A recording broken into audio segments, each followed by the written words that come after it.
and welcome to the Garnet Chronicles. Today's episode is called Magkabilang Dugo. The phrase literally means two bloodlines, but it also reflects something deeper, two lives becoming one covenant.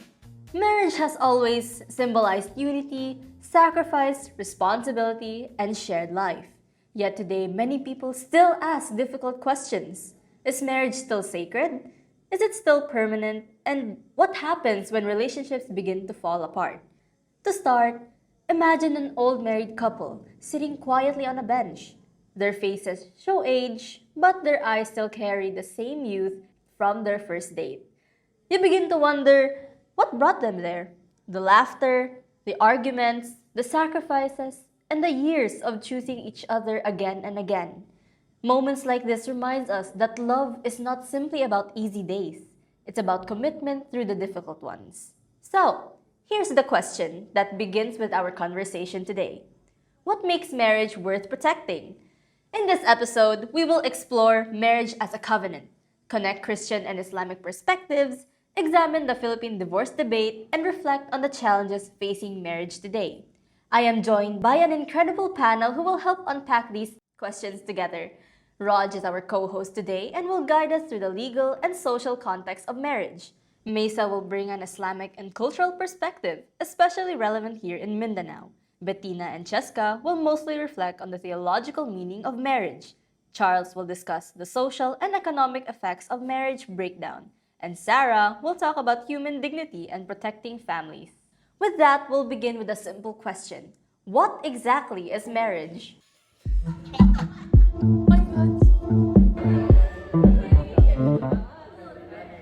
So, hey guys, what's up? Well, when people talk about marriage today, they often treat it like a legal contract.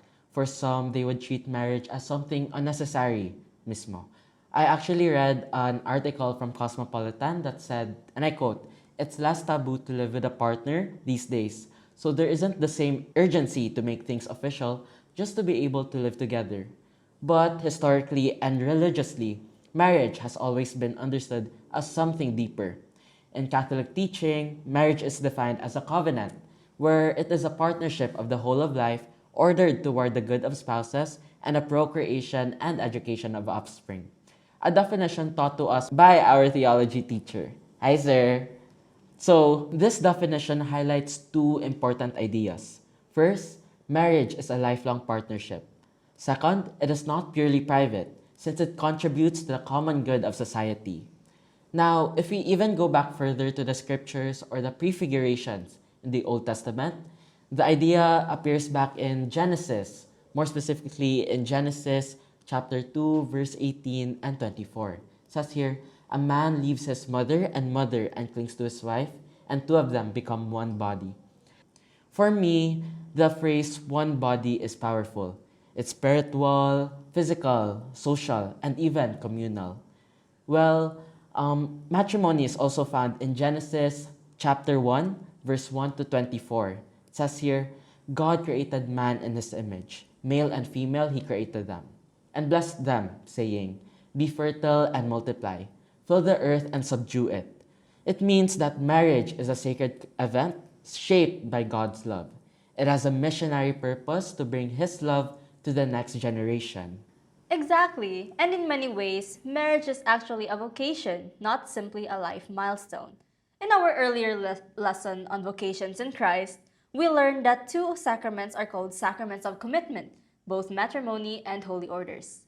Both involve a lifelong promise of service. Priests serve the church, and spouses serve one another and build families. So marriage isn't simply about love. It's about mission. Yes, and I like that you use the word mission because in theology, marriage actually reflects God's covenant with humanity.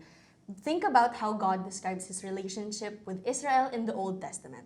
It's often described using marriage language: faithfulness, commitment, endurance. So when two people marry, they aren't only promising each other something, they are also representing God's faithful love in the world, which for me is a pretty intimidating responsibility. And I think that's why marriage preparation matters so much because people sometimes enter this thinking it's just a romantic stage of life, But the vows are intense. Diba, we have to say, I promise to be faithful to you in good and in bad times, in sickness and in health.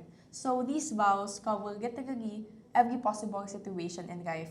Financial stress, illness, misunderstandings, even long sessions where love feels like work instead of emotion. But it asks couples to stay committed through all of it. But marriage in Christian teaching is not simply a legal agreement. It's a covenant, a sacred promise where two people commit themselves to each other before God. That is why the church views marriage as something permanent and meaningful, because a covenant means faithful even when life becomes difficult.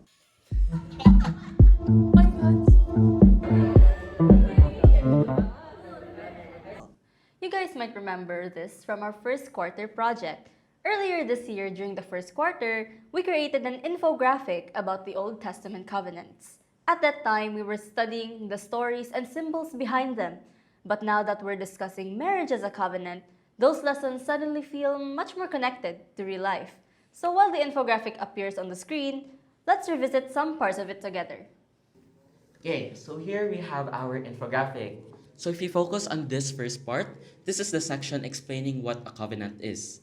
Our infographic says that covenants are sacred promises between God and His people, and that they reveal God's plan to guide and save humanity. So what stands out here is the idea of a relationship, diba? God and His people.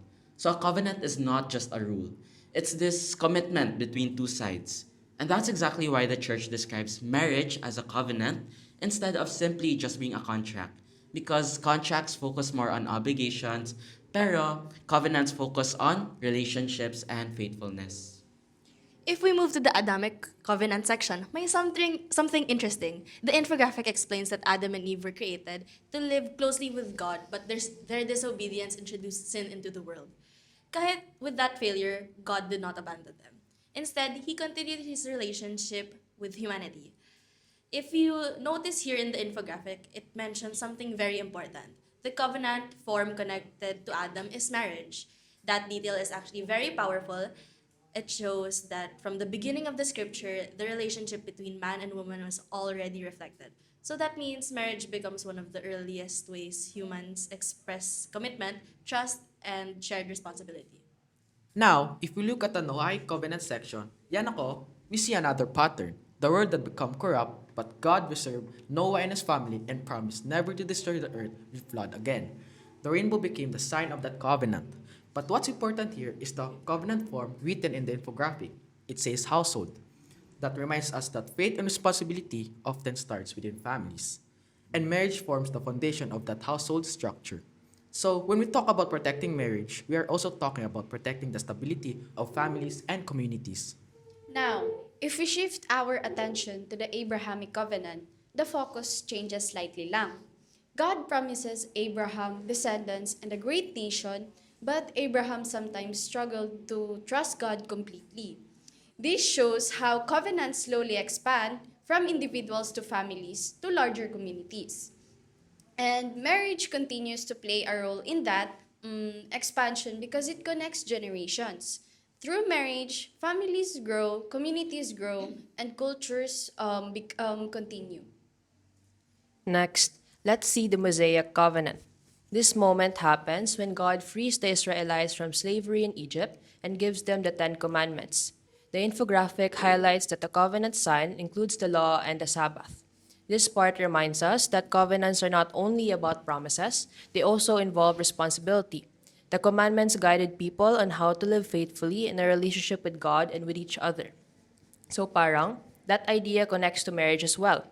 Marriage is not sustained only by feelings, but it also requires discipline, commitment, and moral responsibility. Now, if we focus on the Davidic covenant, we see another stage in the story. God promises that David's kingdom will endure, but David himself was not perfect. He committed serious mistakes, diba? Even so, God continued working through imperfect people to fulfill His plan.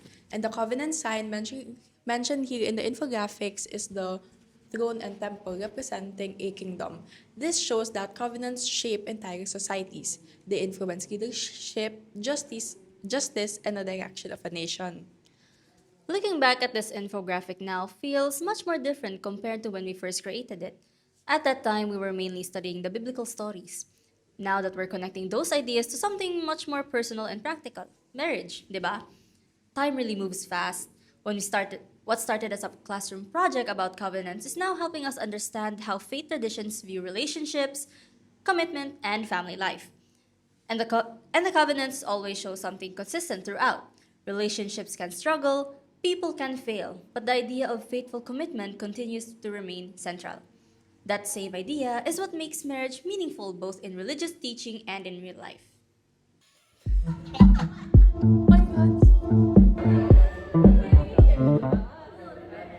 After revisiting our first quarter infographic about the Old Testament covenants, we explored a much more harder question in the second quarter. What happens when covenant within marriage is broken in real life? Our group created a short video titled KASALamuha, ang dugo ng kasal. The video reflects on domestic violence and how it contradicts with the sacred purpose of marriage. We'll play the video now and pause at a few moments to reflect on what the lines reveal about covenant, dignity, and responsibility. Okay, let's play the video now. Let's go, guys. Behind closed doors, not every marriage is filled with love and laughter. She speaks less now, smiles when it's expected, nods when she wants to say no, and every day she disappears a little more. Children don't just witness abuse, they live it, they carry it. Not every marriage is filled with love and laughter. Some homes echo with fear instead of peace, thinking love means enduring these abuse. Okay, let's pause here for a moment. One line from the narration stands out. Many suffer in silence thinking love means enduring abuse. That line, for me, challenges a misunderstanding that sometimes appears in relationships. Some people believe that commitment means tolerating any kind of harm, but commitment was never meant to erase a person's dignity. Exactly. If we go back to our early discussion about covenant, covenant is built on faithfulness and respect. But abuse contradicts that completely. It turns something sacred into something destructive. Okay, let's continue. But this is not what marriage was meant to be. Domestic violence destroys every foundation of love. It's time to open our eyes because love should never hurt.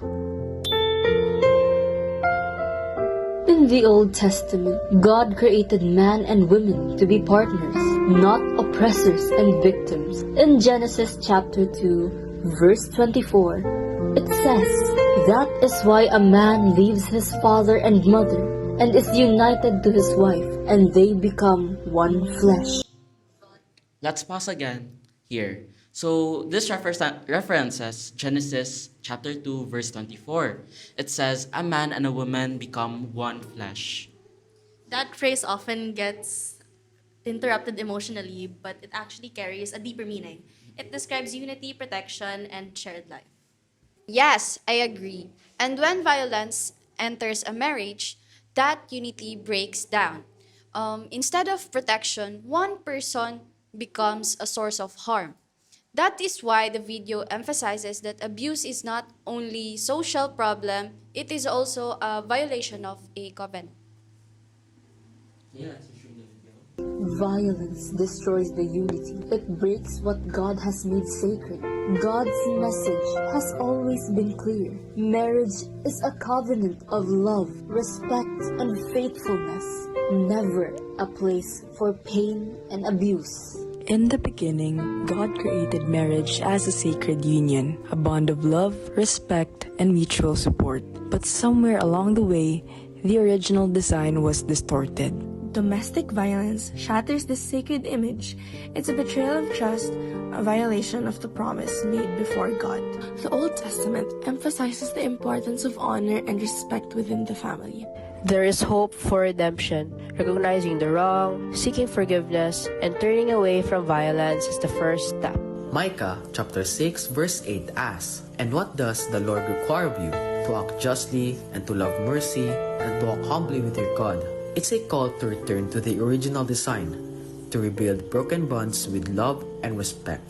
When we choose to care, to listen, and to protect, we reflect God's love within our homes. Love is not meant to hurt. Forgiveness and respect should live where love begins. Because every person deserves safety, dignity, and peace.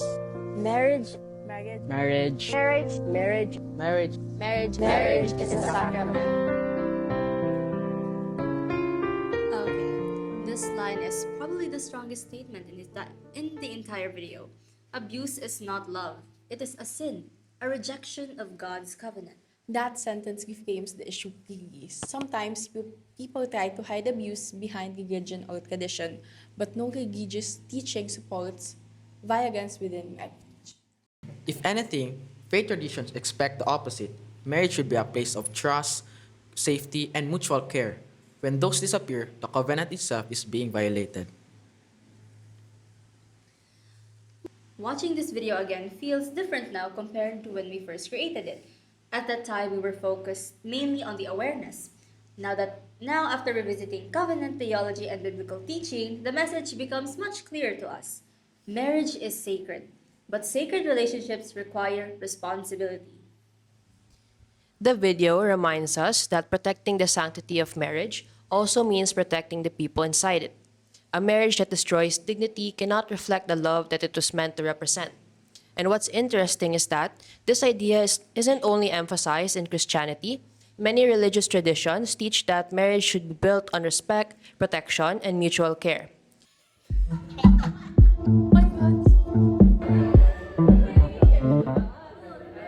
Now, one of the most interesting parts about this discussion is that marriage isn't only sacred in Christianity. We actually wanted to dive deeper and explore other faith traditions since many religions also treat marriage as a spiritual covenant. Mesa, can you share the Islamic perspective of marriage? Sure, in Islam, marriage is actually called nikah. And like in Christianity, it's considered as a sacred commitment. But Islam emphasizes something very beautiful.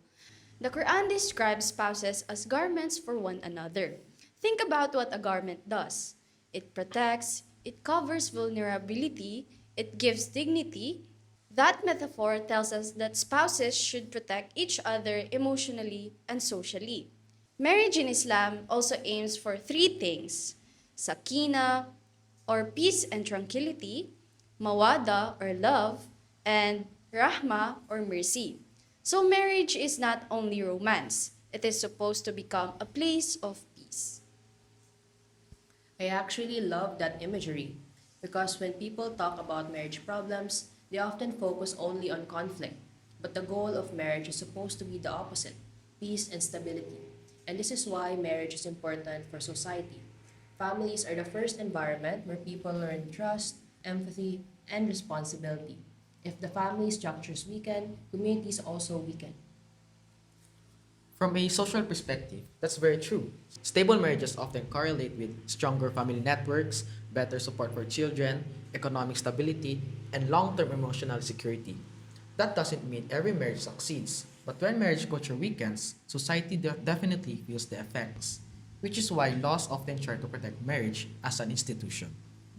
Before we talk about laws or policies, I think we have to start with a simple principle. Marriage exists to protect people. It protects emotional support, family stability, and shared responsibility. But it should also protect human dignity, and that includes women's dignity. Throughout history, many societies treated marriage as something that mainly benefited men. But modern understanding tells us something different, that marriage should be a partnership of equals. If a relationship destroys a person's dignity, like physically, emotionally, or psychologically, then something about that marriage has already broken. Because the purpose of marriage is supposed to be mutual care and protection, not domination. And your idea actually aligns with Christian theology, which scripture describes marriage. It compares the relationship to Christ and the church. Christ doesn't dominate the church, he instead sacrifices for it. That means spouses should treat each other with the same care and responsibility. So dignity is not a modern addition to marriage since it has already been part of a moral foundation.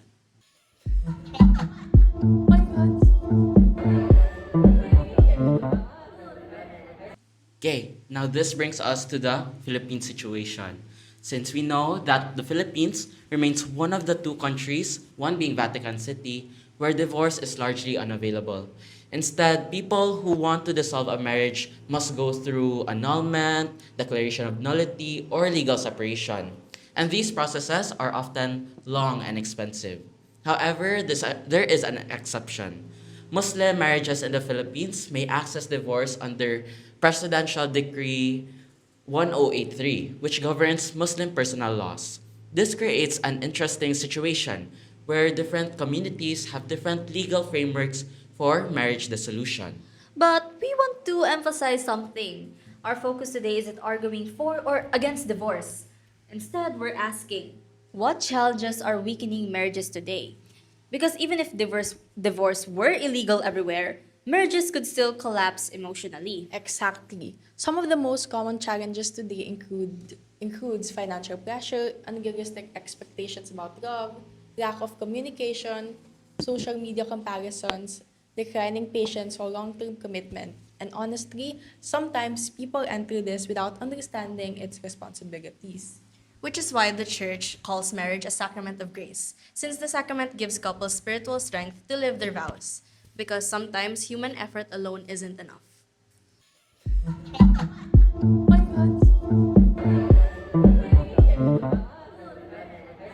Now, let's talk about the sacrament itself. In Catholic teaching, the matter of sacrament or the res et sacramentum is the couple themselves. They become the visible sign of covenant love. And the form of the sacrament is the exchange of vows. I take you to be my husband or wife. I promise to be faithful all the days of my life. So these words actually create a sacramental bond. Yes. And something fascinating is that the spouses themselves are actually the ministers of the sacrament. The priest witnesses the marriage, but the couple confers or bestows the sacrament upon each other. So, like, the church is basically saying your love itself becomes a sign of God's grace. Actually, that idea also resonates in Islam, where marriage requires mutual consent and commitment. That means both partners must freely enter the covenant, and the rights and responsibilities are clearly defined, which means marriage is not about domination, but it is about mutual dignity. And this is where dignity becomes important. Marriage should never justify abuse or oppression. If a marriage stops protecting dignity, something has gone wrong. Marriage is there and exists to uplift people, not trap them in harm. Which brings us to the next segment, the challenges facing marriage today.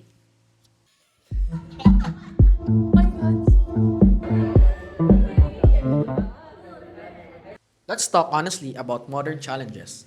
One major challenge is that many young people are delaying or avoiding marriage entirely. The reasons are economic instability, especially right now, fear of commitment, prioritizing career, and of course, the rising cost of weddings and family life. But another challenge is cohabitation, replacing marriage, where many couples choose to live together without formal commitment. And that raises an interesting question, a question asked to us by Sil. If marriage becomes optional, does society lose something? Because the vows of marriage force couples to take responsibility for each other long term. Without that commitment, relationships can become more fragile. To answer your question, theologically, marriage reflects God's faithful love. Imago Dei, di ba? And faithfulness means staying present even when emotions fluctuate. But modern culture sometimes treats love as a feeling lang. However, marriage treats love as a decision renewed every day. Okay, Bettina, I have to ask ba, if marriage represents God's faithfulness, does that mean couples are expected to be perfect? Definitely not. If anything, the covenant assumes people will struggle. So meaning, faithfulness means staying committed even when things get hard. Which is probably the most realistic part of marriage. No couple is happy all the time, di ba? Eme. Pero let's be honest for a second. Most of us here are still students naman. So when we talk about marriage, hindi naman tayo nagsasalita as married couple. We're speaking as people preparing for the future. Exactly. Right now, my biggest commitment is juggling all the PTs for this last quarter. The question is, kaya pa ba? Okay.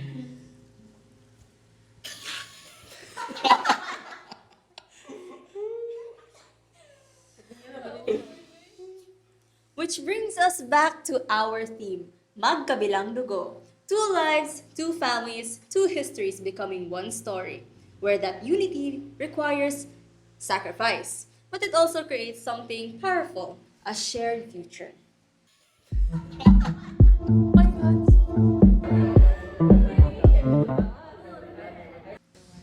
So, we're here at a new set. So, medyo cozy ang feelings dito. Okay, so before we move on to our final reflections, I want to ask ourselves a few questions. These aren't questions with easy answers, but they can help us think more deeply about marriage and society. So, let's start with this. Can something sacred still be broken? I think the answer is yes. Something sacred can still be damaged since human beings are imperfect. We are not perfect. And that doesn't mean something sacred is indestructible. It means that it deserves protection and responsibility. That's a good point. Marriage isn't perfect. It just needs proper care and compassion. Yes. And actually, I have another question. It's connected to what Sen asked. So, how do we balance justice and mercy? Well, justice means protecting people who are suffering, and mercy means giving relationships the chance to heal. The challenge is knowing when healing is still possible and when someone needs protection.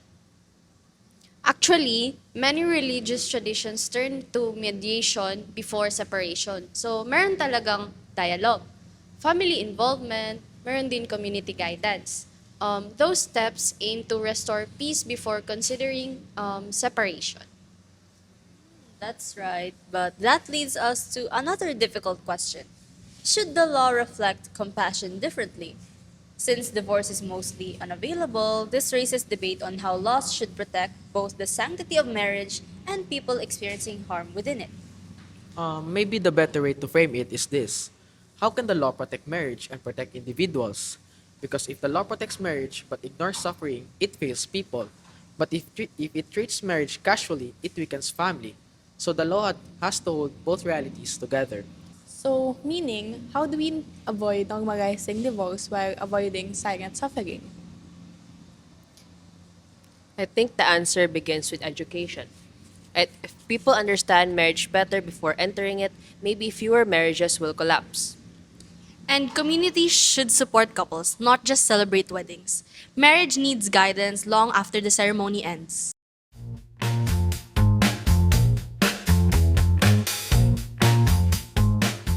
Today's conversation reminds us that marriage carries a profound meaning. It represents covenant, faithfulness, sacrifice, and a shared mission. In the Philippines, debates about divorce will most likely continue. But the deeper question remains, how do we build marriages that are strong enough to endure? Because when marriages thrive, families thrive. And when families thrive, communities grow stronger. So we return to the idea of Magkabilang Dugo. Two lives joined in covenant. Not perfect, not easy, but meaningful. This is Amira Viernes, your host for today's episode. And this is Raj Lariosa, your co-host.